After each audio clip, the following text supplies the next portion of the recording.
क्या आपने कभी सोचा है कि एक पुरानी चाबी सिर्फ किसी कमरे का दरवाजा नहीं बल्कि वक्त का रास्ता भी खोल सकती है।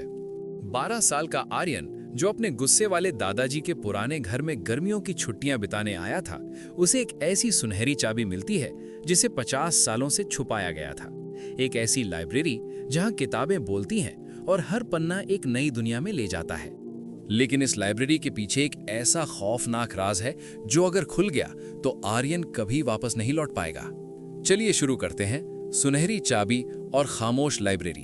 चैप्टर 1। शहर की शोर शराबा वाली जिंदगी से तकरीबन 100 किलोमीटर दूर एक छोटा सा गांव था जहां वक्त जैसे ठहर गया था।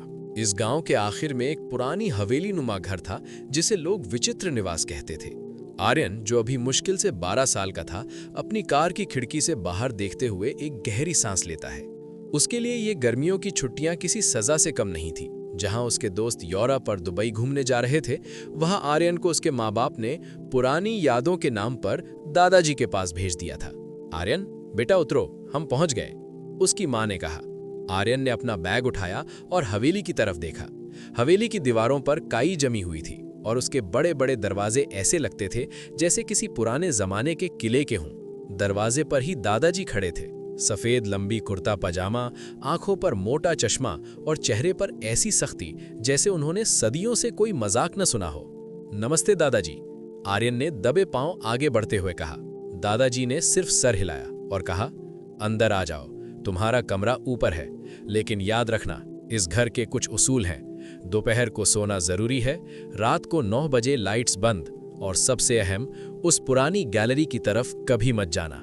आर्यन ने हैरत से पूछा, क्यों दादाजी, वहां क्या है? दादाजी की आंखों में एक पल के लिए अजीब सी चमक आई, फिर वो सख्त लहजे में बोले, वहां सिर्फ धूल और मिट्टी है, बस जो कहा है वो मानो। पहले 2 दिन आर्यन के लिए बहुत मुश्किल गुजरे। दादाजी दिन भर अपनी पुरानी आराम कुर्सी पर बैठे अखबार पढ़ते रहते या फिर पुरानी घड़ियों को ठीक करते। घर में कोई टीवी नहीं था और इंटरनेट के सिग्नल्स तो जैसे इस घर की दीवारों से डरकर बाहर ही रुक जाते थे।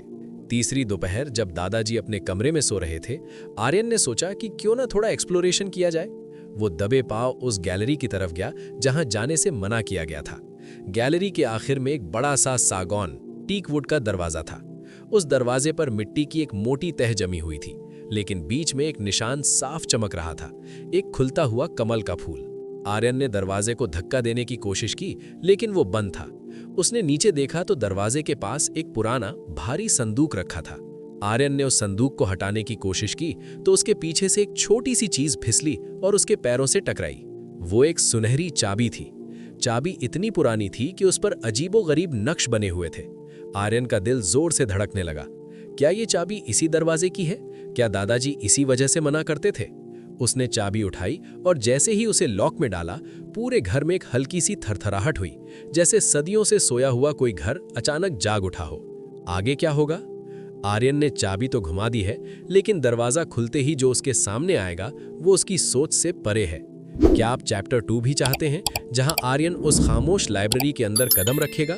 कमेंट करके बताओ मुझे। Please follow and share and show your love.